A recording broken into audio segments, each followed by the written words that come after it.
ঘাটের করি দে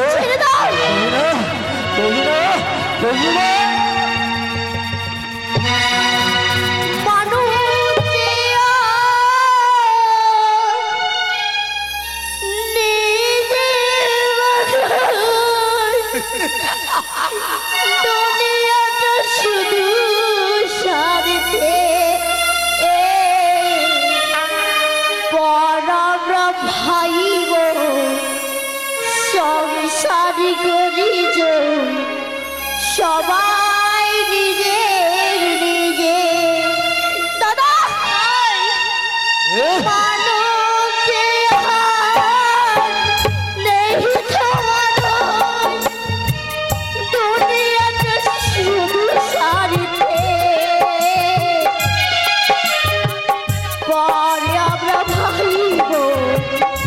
সংসার করি সবাই নিজে নিজে ছেড়ে দাও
করি দিতে পারিস তাহলে খাবার দেবো ও যদি করি না দিস তাহলে খাওয়ার বদলে কি দেবো জানিস এই খাওয়ার বদলে আমার হাতে শস্য চাপ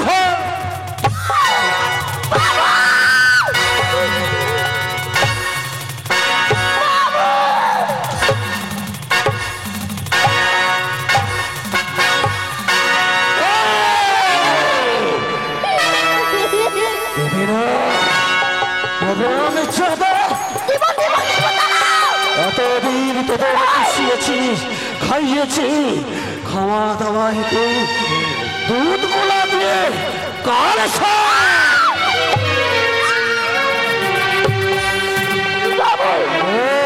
আমার ভাইকে ছেড়ে দাও আমি তোমায় করে দেব দাদাকে ছেড়ে দেব আমি ছেড়ে যাব যাবে বাবু দাঁড়াও এখন গরিব আইনি শোন আজকের দিনে তোরা মিথ্যে কথা বলেছিস আমার ওই ঘাটে কত না কত যাত্রী পার হয় আর তোরা বলেছিস আজকে নাকি কেউ আমার ঘাটে পরে পার হয়নি মিথ্যা কথা তাই সময় দিলাম এই মুহূর্তে ছুটে যাবে আবার আমার ওই ঘাটে যদি ওই ঘাট থেকে পরে পার করি এনে দিতে না পারিস তাহলে তোদেরকে দু ভাইকে গলা আমার ভাইকে তুমি কিছু করবে না যত আঘাত দেবে তুমি আমায় দেবে যত আঘাত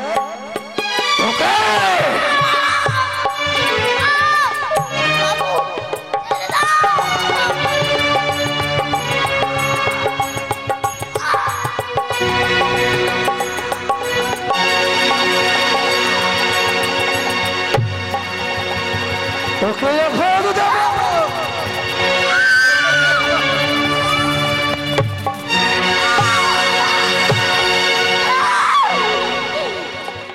যা, আজকের দিনে সবাই বললাম আমার যা ঘাটে যদি করি এনে দিতে পারিস তোদের আমি থালা ভর্তি করে খেতে দেব। হয়ে গেল বাবু, তোমার সব মিটে গেল, এই, তোমার পেটে জি ভরে গেল। মারবো আমাদের, হ্যাঁ, মারবো। কতদিন মারবি? যতদিন থাকবে আমার কাছে, যদি না দিতে পারিস ঘাটের করি ততক্ষণ আমি তোদের মারবো। ঠিক আছে বাবু, যতদিন তোমার কাছে নেই ততদিন তোমার চাবুকের হাতে হ্যাঁ, আমি মার সহ্য করবো।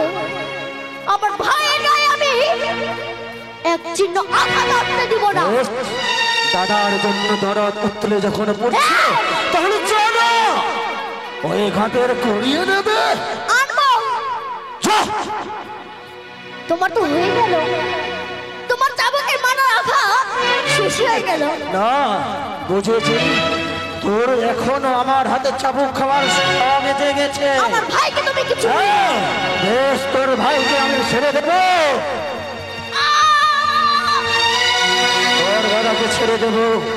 এবার দেখবো এই তোমরার হাতের চাবুক তুই কতক্ষণ খেতে পারিস আর আমি কতক্ষণ তোকে চাবুক চালাতে পারো।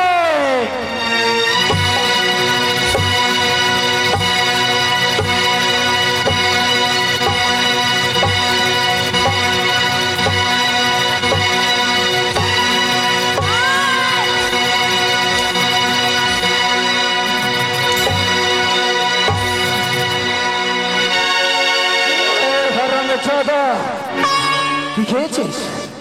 কি খেয়েছিস? কিছু খাইনি বাবা। রামের চাঁদা, এই ডোমরার হাতের চাবুক মানুষ একবার খেলে 7 জনম মনে রাখে। আর হারামে চাঁদা সেম, তুই এত চাবুক খাওয়ার পরেও কাঠের মতো দাঁড়িয়ে আছিস, তোর মুখ দেখতে চাই না। যা যা, তুই ঘাটে যা, আমার করি দিয়া যা, হারামে চাঁদা।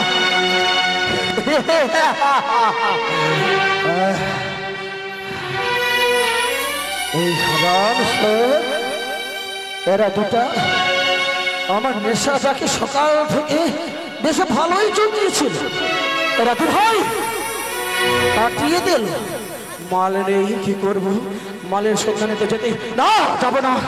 দেখবো দেখবো ওই রাম সেন কতক্ষণে ঘাটের করি এনে দেয়, আর সেই করে দিয়ে আমি মাল খাবো। সেটা হয়নি, আমি তো ভিখারির মতো জীবন পেয়েছি আমরা। আর এখন এই জীবন, সারা জীবন চাবুকের আঘাত খেয়েছি। সেই চাবুক থেকে মুক্তি হতে হলে এই গঙ্গার জলে আমাদের বিসর্জন দিতে হবে।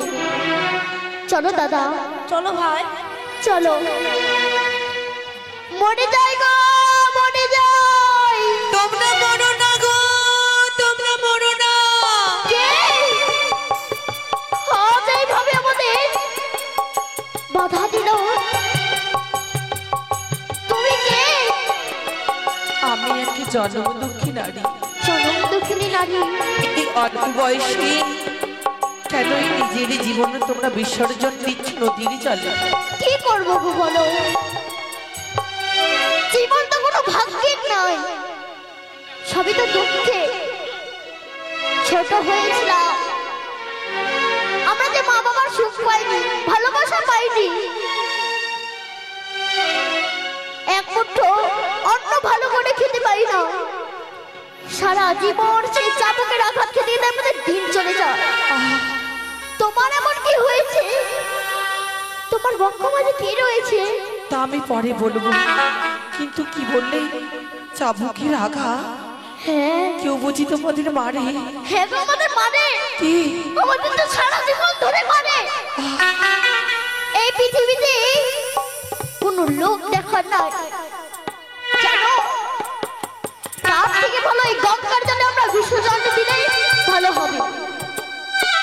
না, ওই কথা তোমরা বলো না। আত্মহত্যা যে মহাপাপ, তার যে হয় নরকে বাস। তো কি করবো বলো? এই আত্মহত্যা না করলে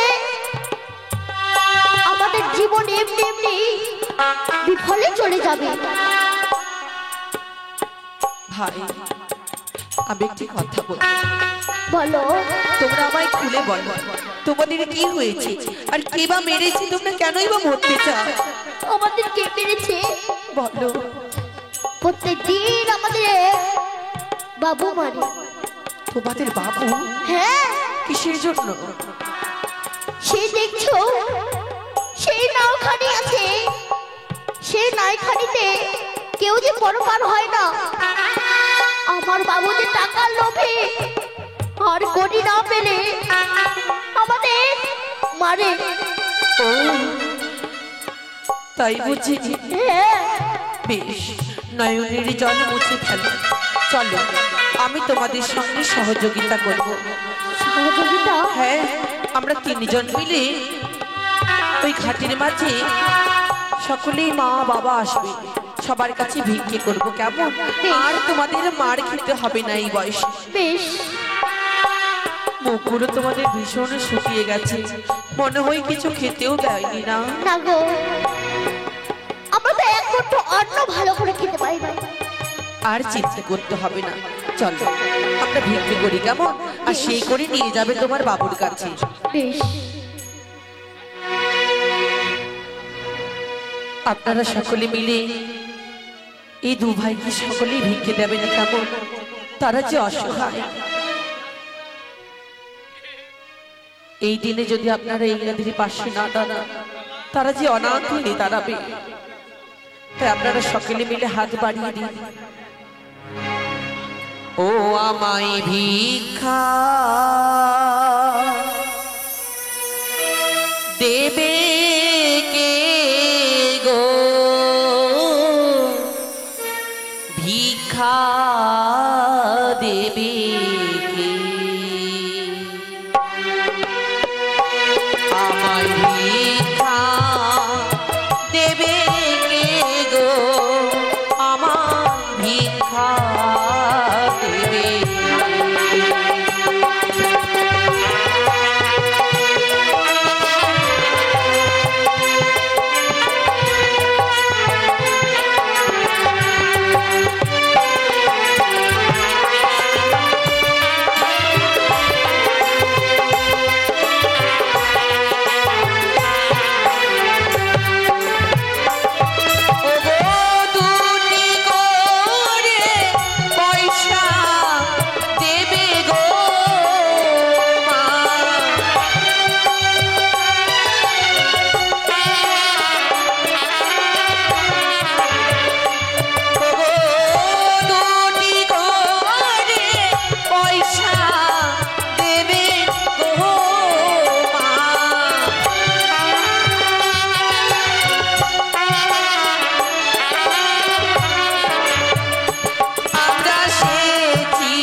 ভিক্ষা দেবে কে গো, মোদের ভিক্ষা দেবে কে? দেবে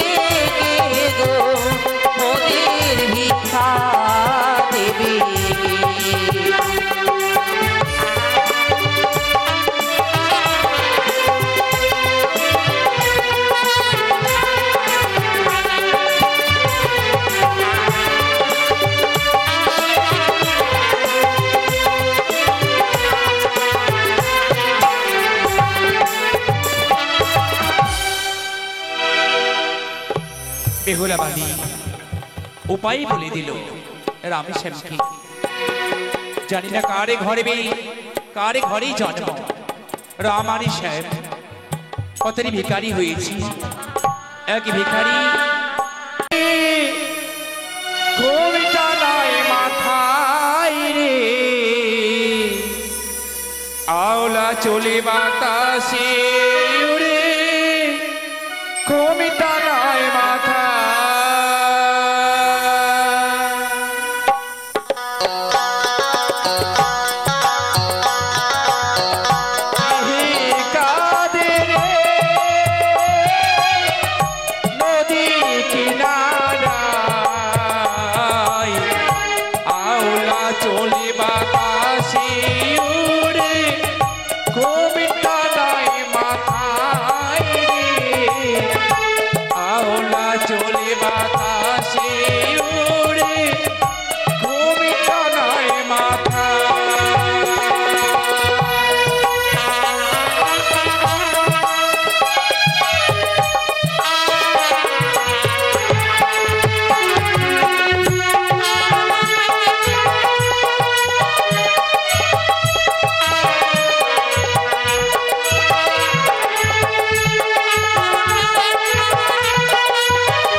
চলে বাতাসে নাই, ঘুমটা নাই মাথা।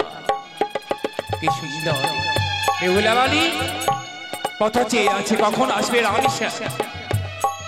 এখনো মা হতে পারিনি, আজ মা বলে ঢেকেছি রাম আর শ্যাম। সন্তানে বলে জড়িয়ে ধরে তাদেরকে আদর করে উপায় বলে দিয়েছে,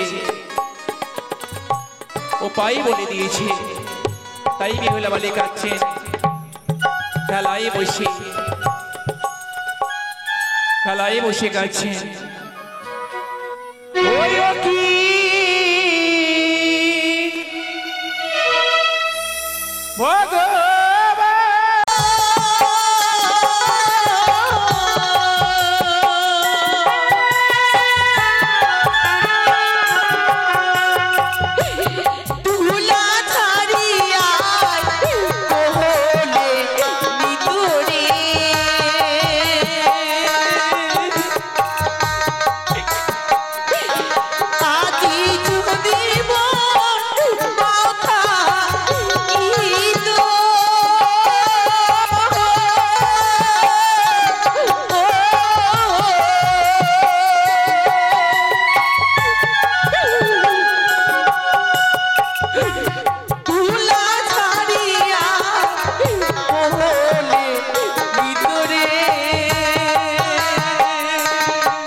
সবাই করে দিয়েছে। ভিক্ষে পেয়েছো তোমরা? হ্যাঁ বেশ, এই করি নিয়ে যাও তোমরা তোমাদের বাবুর কাছে। মা, তোমাকে আমি একটু কথা বলবো। এই করি বাবুকে দিয়ে চলে আসবো, ততক্ষণ তুমি এখানে আমাদের জন্য অপেক্ষা করো না। বেশ, আমি এই ঘাটের মাঝেই থাকবো, তোমরা শিগগির এসো কেমন? বেশ। যাও, ও দাদা, দেখিস তারা কখন বা আসে ঘাটের মাঝে।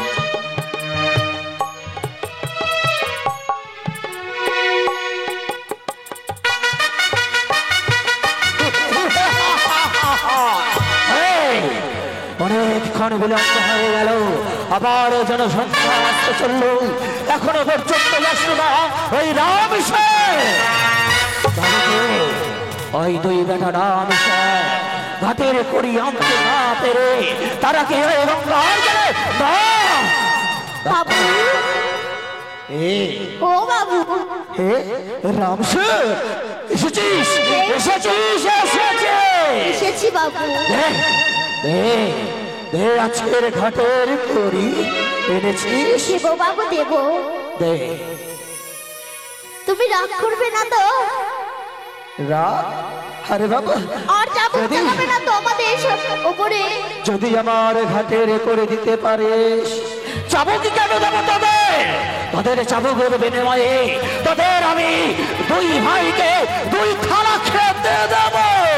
তো আর কেন, ওই চাবুক ফেলে দাও বাবু। হ্যাঁ, তাহলে নিলাম। দে, দে, দে আমার ঘাটের করি দে। এই যে বাবু,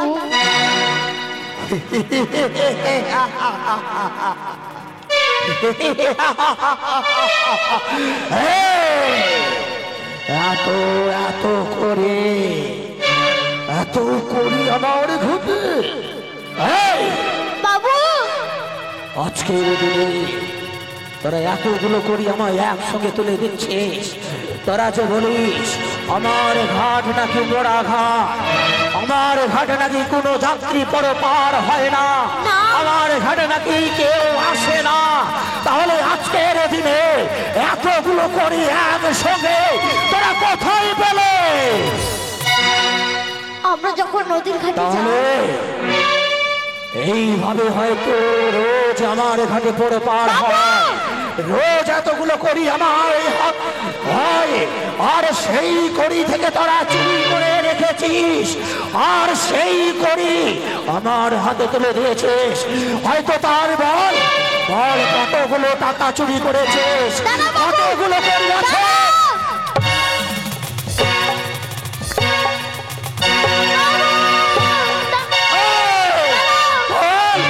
কতগুলো করি আছে তোদের হাতে, কতগুলো কর।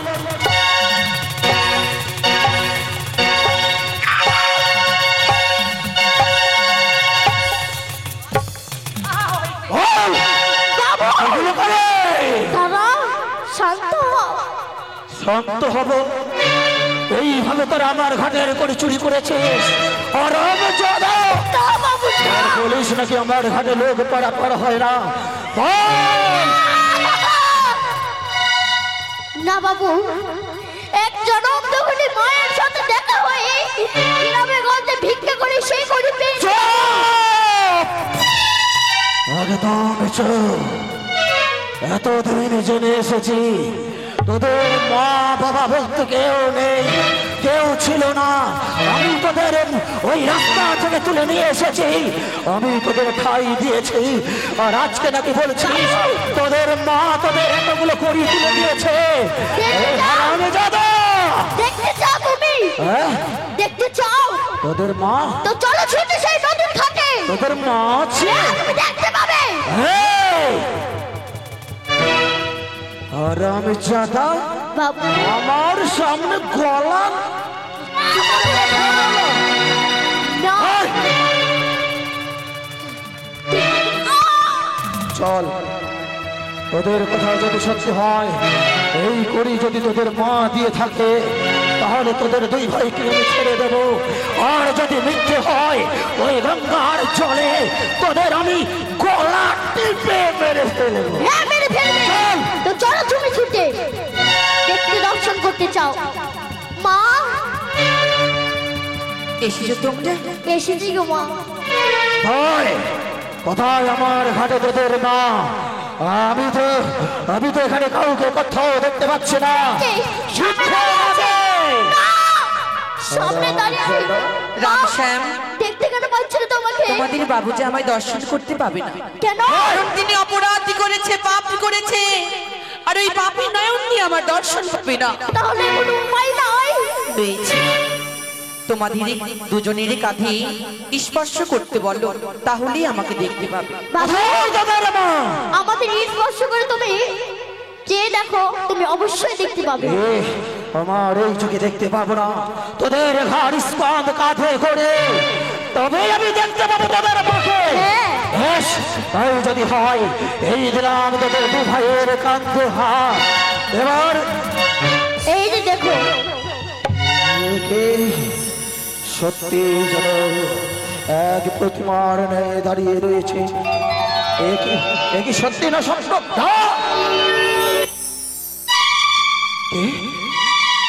গেল কথা, গেল কথা। এই রামসেন, পাপ করেছো। আমি তো দেখতে পাচ্ছি না। দাঁড়া দাঁড়া দাঁড়া, আমায় আরেকবার দেখতে হবে, দেখি।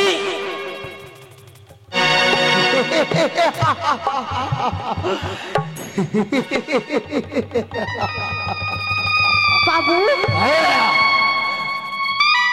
বাবু, কে তুমি? আমি জনম দুঃখী। জনম দক্ষিণী, তুমি কোনো মানব না কোনো দেবী? আমি তোমাদের মতন সাধারণ রক্তে মাংস গড়া গঠিত। যদি তাই হয় তাহলে কেন আমি এই রাম সেনের কাঁধে হাত ছাড়া দেখতে পাই না তোমায়? মানব হলে তো সত্যি আমি আমার নিজ নয়নে আমি তোমায় দর্শন করতে পেতাম। কেন পারি না? কারণ কারণ ওই নয়ন আর ওই হাত অনেক পাপের। পাপ যারা করে তাদের পুণ্য নেই, আর সেই পাপ তুমিও করে। আমি কোনো পাপ করিনি, আমি কোনো পাপ করতে পারি না। ছোট ছোট দুটি নাবালক বাচ্চাকে মেরে যাও দিনের পরে দিন, আর কোনো পাপ করনি। কি বললে তুমি? সত্যি বলেছো? হয়তো তুমি ছোট ছোট দুটি নাবালক বাচ্চা শিশু রাম শ্যাম, সত্যি তারা নাবালক।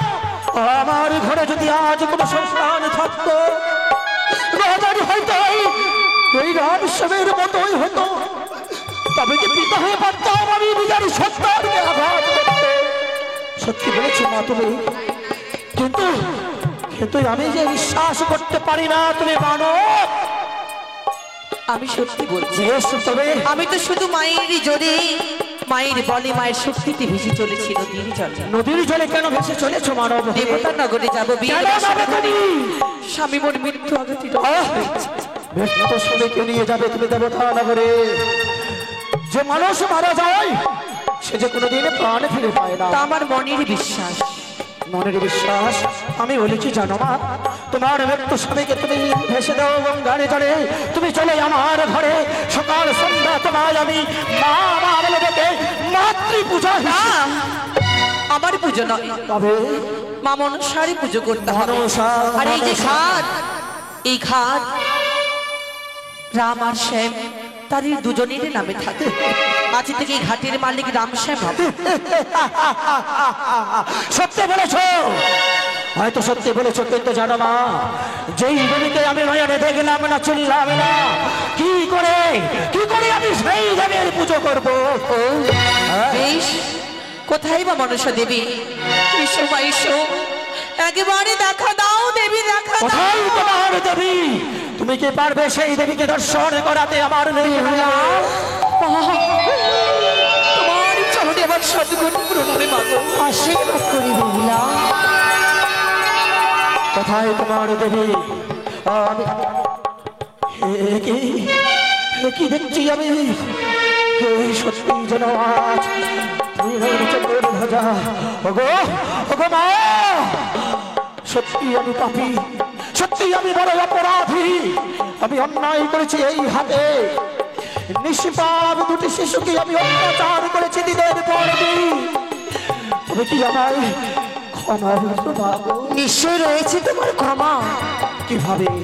যদি তুমি একটিবার আমার চরণে পুষ্পাঞ্জলি অর্পণ করো, নিশ্চয়ই আমি তোমায় ক্ষমা করে দিতে পারি। বেশ মাগো, তাই যদি হয় আমি কথা দিলাম এই গঙ্গাকে স্পর্শ করে আজ থেকে এই ঘাট লিখে দিলাম আমি রাম শ্যামের ঘাটে।